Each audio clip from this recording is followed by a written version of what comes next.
Hello there, welcome back to my channel. I am Chioma Naomi and I am so happy that you're here. Today we'll be talking about how sometimes your life is meant to be an example for others. This is not meant to be seen as like a way of punishment or a way of being disciplined by life, more so just sometimes healing and choosing to confront our deepest wounds and the things we may not like as much about ourselves is the exact thing that makes us shine amongst those around us.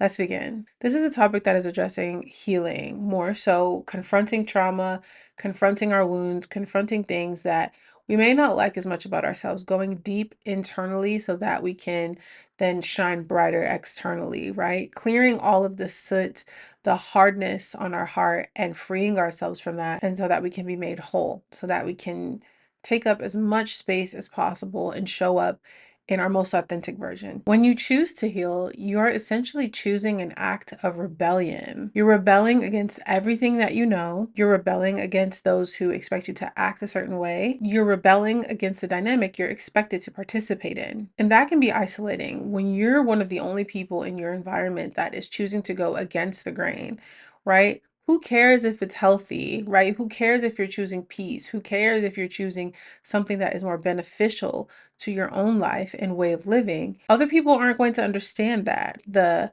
places of connection, the things that you're connected to, the relationships that you have, those people may not understand this version of you that emerges as you begin to transform, as you begin to heal from the inside out. Especially in the beginning, unlearning can be so different and separate you from those around you just because you're doing things differently, right? You're not existing in the same way that you once did.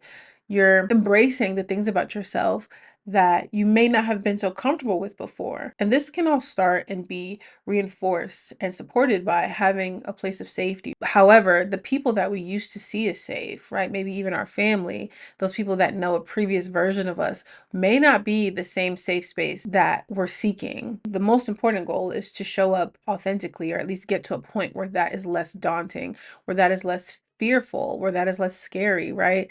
That is what we are working toward, being able to show up and not feel like we have to live up to any type of expectation without feeling like we have to live our life by any certain dynamic or standard or even by any sort of rules, right? We're deciding to make the rules for ourselves, transforming the way we associate with authority, the way we associate with our environments, the way we are choosing to exist in society. These things are all undergoing a massive transformation as we begin to look within. And being the person who makes others uncomfortable can be rather unsettling, right? Especially those people that you love. When you no longer are showing up the same way that you did before, people are going to be curious, but more than anything, it can make them uncomfortable because it's challenging them to look at themselves and say, well, if you're changing and you're not staying the same, well, should I?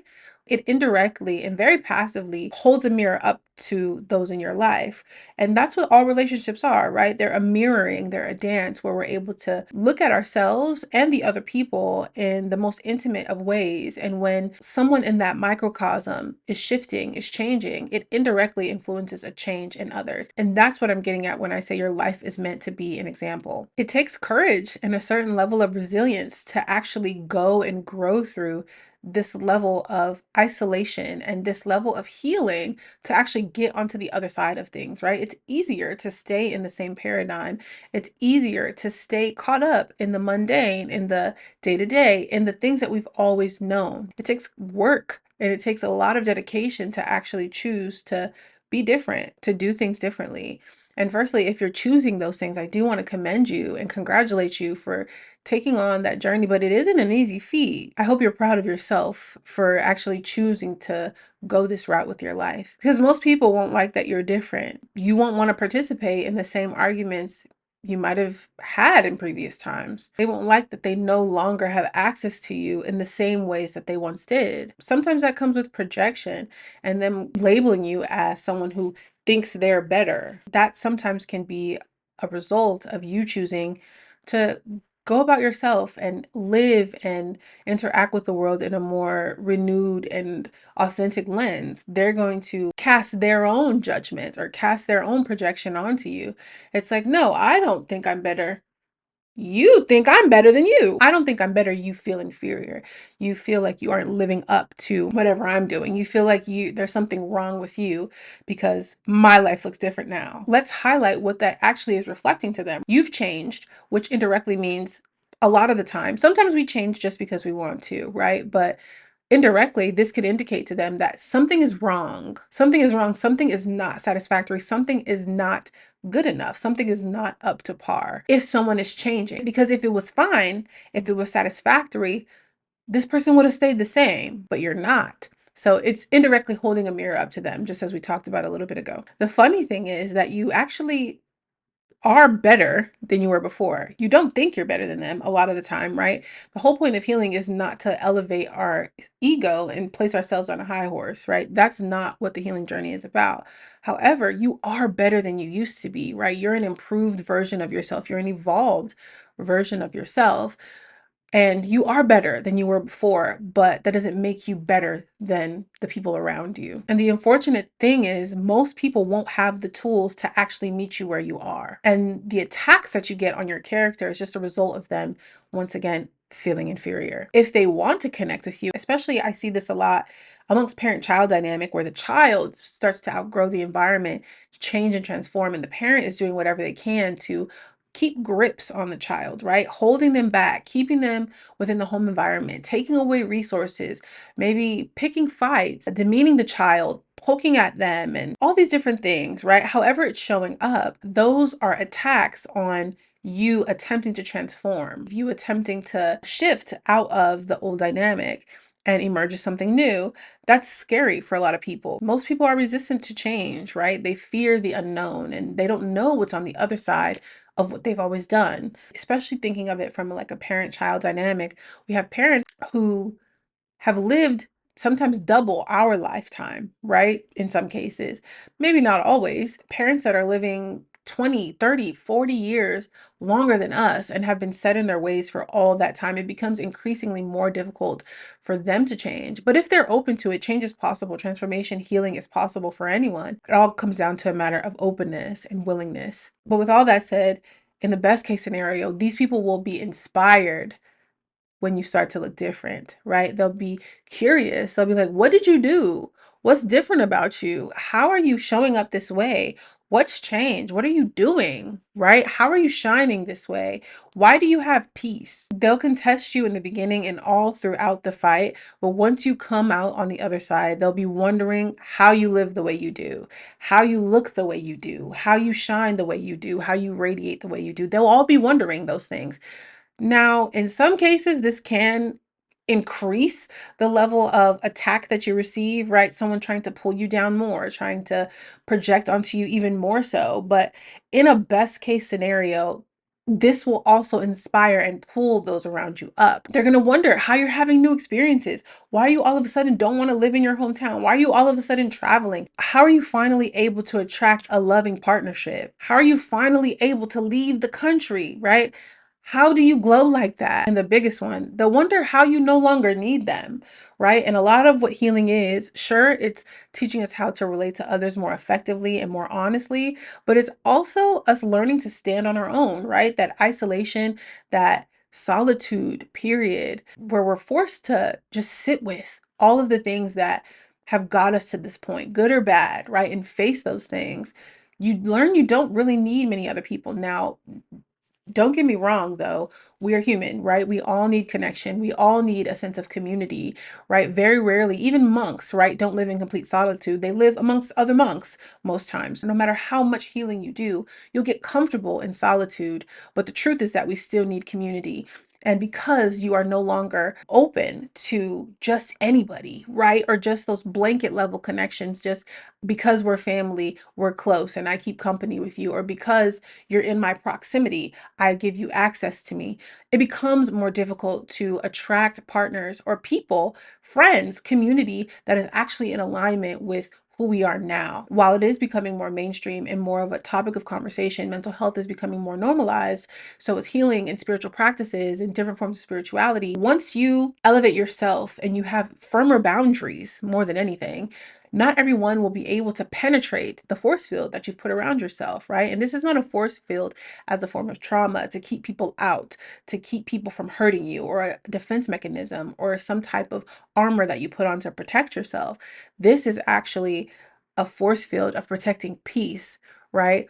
Of only engaging in things that bring you life, that are an act of devotion or an act of self-love to the person that you're becoming and who you've committed to being. That's more so what I mean when I reference that. But needless to say, they'll want a program, right? They'll want the step-by-steps of what you did to get there. I tend to use fitness examples a lot. It puts a very physical manifestation or a physical idea onto a more abstract and theoretical concept. So they'll want like the program, right? People will be trying to offer you all these different foods and stuff when you're on a fitness journey and you're committed to like maybe eating a certain way or working out how you work out. They'll say, girl, just have a burger. Girl, just do this. Or I don't know why you keep doing that. You need some meat, like you need to be eating. Or girl, you know you're hungry. They'll have so many things to say while you're doing it, right? But once you've shedded the pounds or once you've gained the weight and you've gotten stronger, whatever it is your goal is, they'll be wanting the step-by-step details, right? They'll be wanting the program. Oh, what gym do you go to? What program do you follow? Once they start seeing the way that you're living, what job do you work? What program did you do,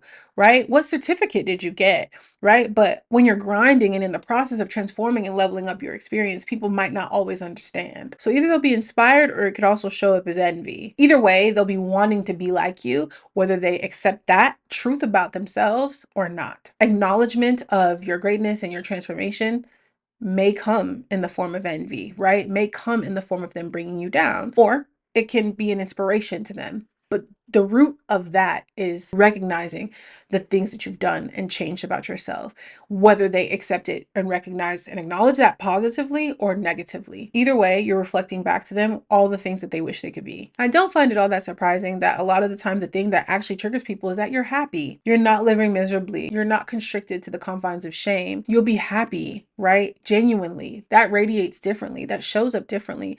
That exudes very differently, right? When you're shameful, you're playing small and your energy is constricted. It's not open and flowing, right? You're more bothered, right? You're more concerned with how you're coming off, concerned with not ruffling feathers. Versus when you're happy, you're able to radiate. You're at peace. You're satisfied. You have joy from within. And that creates a different kind of glow. The unfortunate part is, while it's beautiful to have the support of others when you're on your journey, choosing to heal actually means confronting the possibility that the people that are in your life now at the beginning of that journey may not have the same relationship with you as you progress, right? As you move forward, as you improve, as you transform, they may not be there anymore. And you'll be the one that'll be responsible. You'll be the one that's to blame for that. She don't come around anymore. He don't come around anymore. You'll be the one to blame for that. But choosing to heal, right? To get to that other side, to get to that place where you're able to reach your fullest potential and you're able to believe in yourself and really authentically go after the things that you want, that is what can eventually bring them closer to you, because then they'll start to elevate themselves as well. And I find this very interesting. I like to think of like generational trauma and generational healing as a bi-directional thing, where if my parents and all the generations before me have X amount of trauma, right? Whatever has accumulated over time, and there's an extensive amount of trauma there, I can choose as a descendant of that to heal. The children and the people that come after me won't have to deal with those same things.